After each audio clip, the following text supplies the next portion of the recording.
Salut à toutes et à tous. Pour cette nouvelle vidéo, je vous emmène sur un chantier. Eh ben ça se voit. Oui, et c'est pour vous expliquer comment on construit aujourd'hui un bâtiment comme celui-ci. Bah avec du béton, non? Enfin, ce que je veux dire, comment on fait pour assembler pièce par pièce tous les éléments d'un bâtiment, depuis les fondations jusqu'aux finitions, en évitant bien sûr de faire des erreurs et des malfaçons. Parce qu'un bâtiment comme ça, c'est un véritable puzzle à construire. Tu vas nous dire aussi en respectant les délais et les coûts. Exactement. Waouh, t'as une baguette magique alors. Non, c'est ça. Des lunettes de réalité mixte et vous allez voir que c'est en train de révolutionner les métiers du bâtiment et des travaux publics.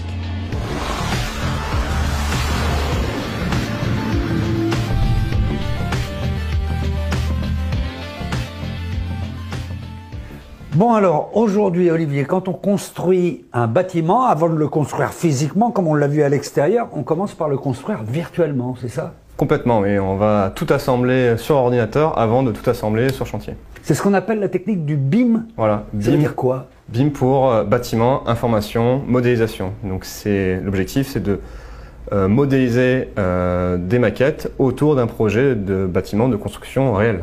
On peut voir ce que ça donne concrètement? Oui, structure béton, c'est la première pierre.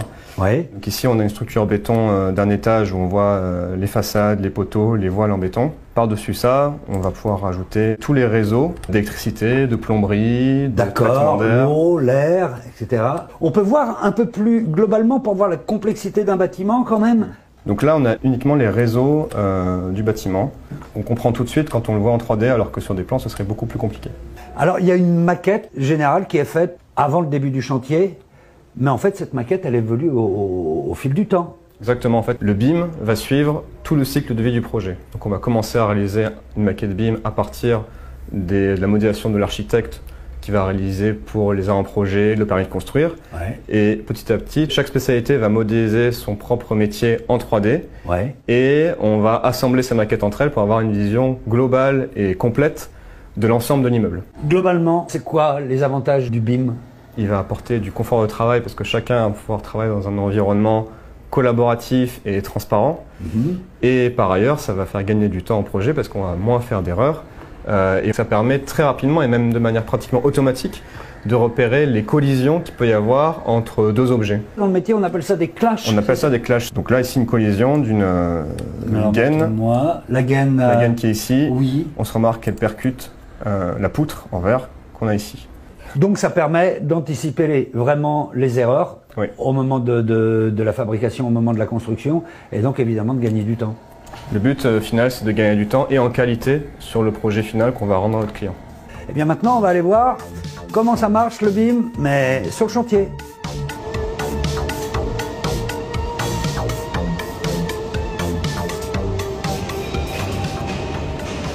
Salut Laurent. Salut Fred. Qu'est-ce que tu es en train de regarder là? Parce que moi je vois rien. Je vois les ventiloconvecteurs, je vois les réseaux aéroliques, je vois les terminaux de soufflage et de reprise, je vois l'intégralité des réseaux d'eau pluviale, je vois beaucoup de choses moi. Je peux voir? Bien sûr.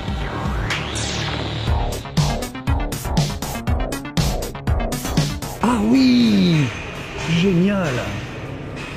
En plus c'est très joli, c'est très coloré. Donc moi je vois un tuyau rouge là, Oui, avec des tuyaux bleus. Il y a aussi des vannes. exactement. C'est très très précis. Hein. Et ces grands conduits blancs là, je suppose c'est Les réseaux aéroliques, les réseaux d'air. les réseaux d'air. Voilà, je regarde, je vois en profondeur dans le bâtiment, je vois tous les réseaux ici. À quoi ça vous sert ces lunettes? Alors c'est en phase de test, mais ça va nous servir à vérifier, à contrôler le bon état d'exécution et la bonne cohérence avec ce qu'on a imaginé et conçu avec la réalité du terrain. D'accord, déjà savoir si les équipements sont à la bonne place. Exactement. Alors avec ces lunettes en plus, on peut voir, on pourrait dire l'invisible, c'est-à-dire qu'il paraît qu'on peut voir à l'intérieur du béton, c'est vrai ça? Ah, tu veux voir à travers le poteau? Ouais. Allez, on y va. Alors on va s'approcher. Ah oui, c'est incroyable, là, je rentre dans le poteau. Qu'est-ce qu'on voit en fait? On voit toute l'armature. C'est des poteaux en béton armé, donc il y a le béton que l'on voit. Hein. Et ensuite il y a les armatures qui sont à l'intérieur. Donc là je suis en train de voir tout le squelette en fait du bâtiment, comme ça.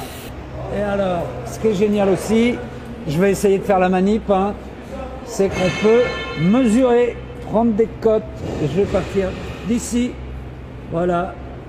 Et vous pouvez voir que la mesure est très très précise et je vais m'arrêter là. Voilà. Bah, écoute, c'est génial. Hein.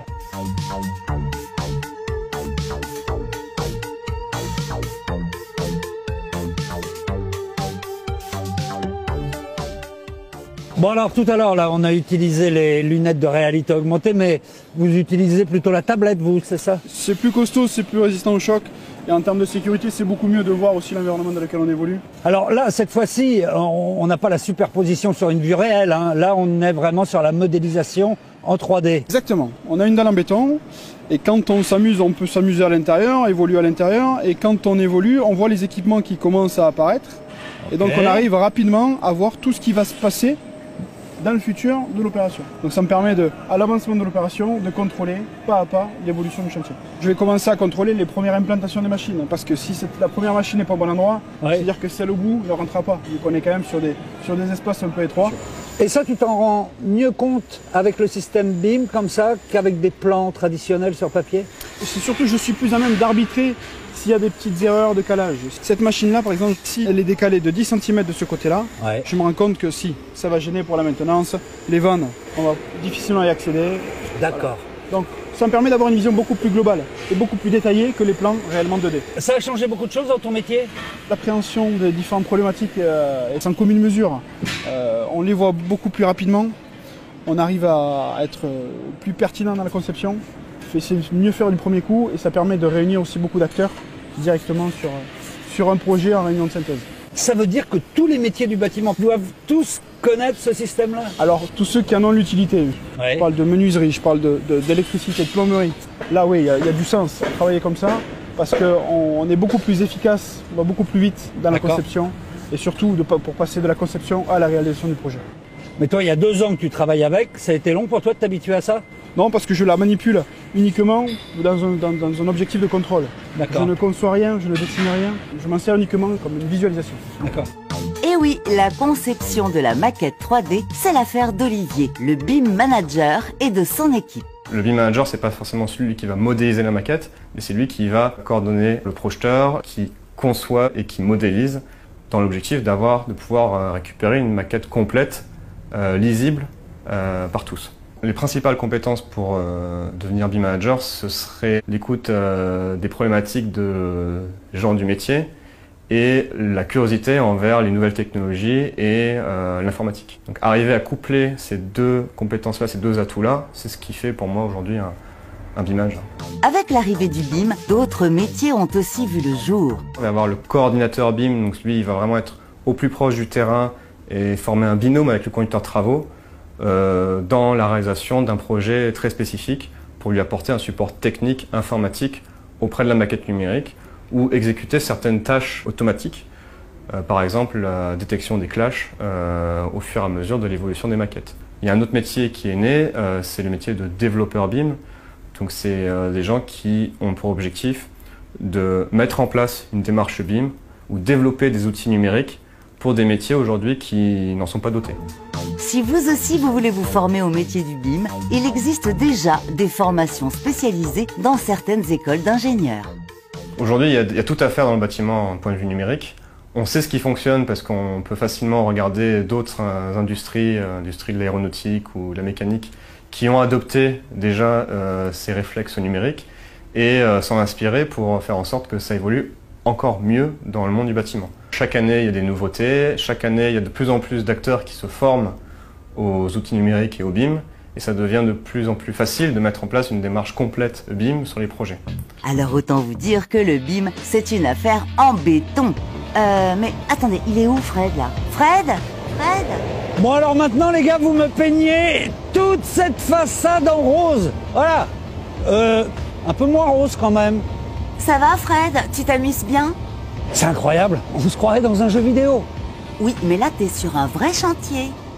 Je sais, on est dans la vraie vie avec des vrais métiers. D'ailleurs, si ça vous intéresse d'en savoir plus sur toutes les innovations et les métiers du bâtiment et des travaux publics, eh bien c'est très simple, vous allez sur le site laconstruction.fr. Je suis sûr que ça vous donnera plein de bonnes idées. Ah bah elle a disparu ma façade.